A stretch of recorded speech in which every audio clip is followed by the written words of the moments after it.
मित्रांनो, पुन्हा एकदा तुमचं स्वागत आहे आपल्या युट्यूब चॅनल वरती, ज्या ठिकाणी आज आपण पुन्हा नवीन 25 इंग्लिश शब्द तुमच्यासाठी घेऊन आलोय।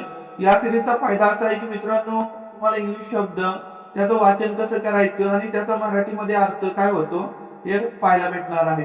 तसंच बघा मित्रांनो, व्हिडिओच्या शेवटी आपण एका मिनिटामध्ये 25 शब्दांचं रिव्हिजन म्हणजे तो शब्द तुमचा पाठ झालाय का नाही झाला हे करून घेतोय। तर बघा मित्रांनो, पहिला शब्द तुमच्या समोर आहे बस। बस म्हणजे बस, बस म्हणजे बस। दुसरा शब्द आहे चूज म्हणजे निवडणे। काय आहे? चूज म्हणजेच काय? निवडणे।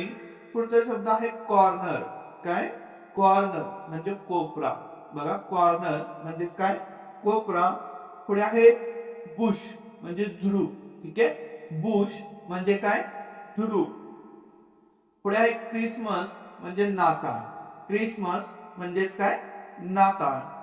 पुढे आहे कॉस्ट म्हणजे खर्च। कॉस्ट म्हणजेच काय? खर्च। पुढे आहे डिलिशियस म्हणजे स्वादिष्ट। डिलिशियस म्हणजेच काय? स्वादिष्ट। पुढे आहे डिपेंड म्हणजे अवलंबून असणे। बघा, डिपेंड म्हणजेच काय? अवलंबून असणे। पुढे आहे बिझनेस म्हणजे व्यवसाय। बघा, बिझनेस म्हणजेच काय? व्यवसाय। पुढचा शब्द आहे चर्च। चर्च ज्याला चर्च असं म्हटलं जातं, चर्च, चर्च। पुढे आहे कुड म्हणजे शक्य होते। बघा, कुड एक मॉडेल वर्ब आहे। ठीक आहे, शक्य होते असा मराठीत अर्थ निघतो। याला आपण एका टॉपिक मध्ये पाहणार आहोत। पुढे आहे डाय म्हणजे मरणे। डाय म्हणजेच काय? मरणे। पुढचा शब्द आहे बिझी म्हणजे व्यस्त। बिझी म्हणजेच काय? व्यस्त।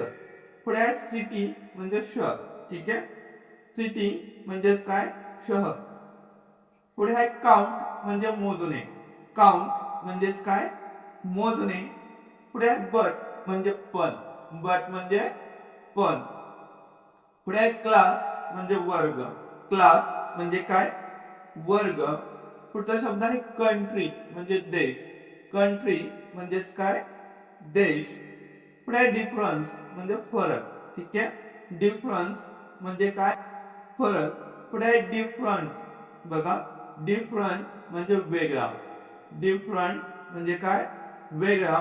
पुढचा शब्द आहे बाय म्हणजे खरेदी करणे। ठीक आहे, याचं दुसरं रूप काय? बॉट आणि दुसरं रूप पण काय? बॉट। BOUGHT, बॉट क्रियापद आहे। ठीक आहे, पुढचा शब्द आहे क्लीन म्हणजे स्वच्छ। क्लीन म्हणजे काय? स्वच्छ। पुढे आहे कपल म्हणजे जोडी। कपल म्हणजे काय? जोडी। पुढचा शब्द आहे डिफिकल्ट म्हणजे कठीण। डिफिकल्ट म्हणजे काय? कठीण। आणि पुढे आहे बाय, BY, बाय म्हणजे द्वारा।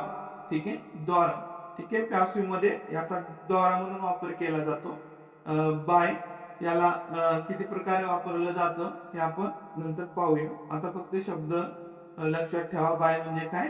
द्वारा। म्हणजे दिस वर्क इज डन बाय मी। हे काम माझ्याकडून केले जाते अशा प्रकारे, किंवा माझ्याद्वारे केले जाते। ठीक आहे, तर बघा मित्रांनो, हे 25 शब्द आपण पाहिलेले आहेत। आता थोडक्यात त्याचा सराव करून घेऊया।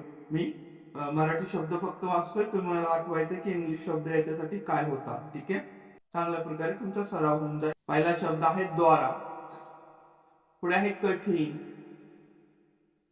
कठीण। जोडी, जोडी। स्वच्छ, स्वच्छ।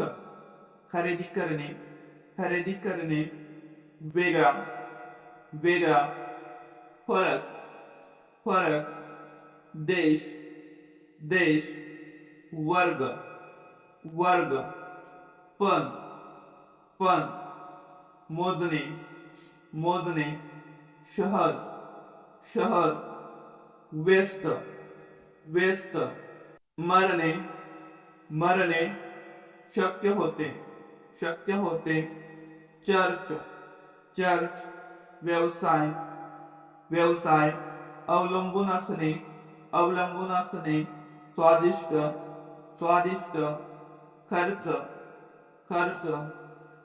नाताळ, नाताळ। झुडूप, झुडूप। कोपरा, कोपरा। निवडणे, निवडणे आणि बस.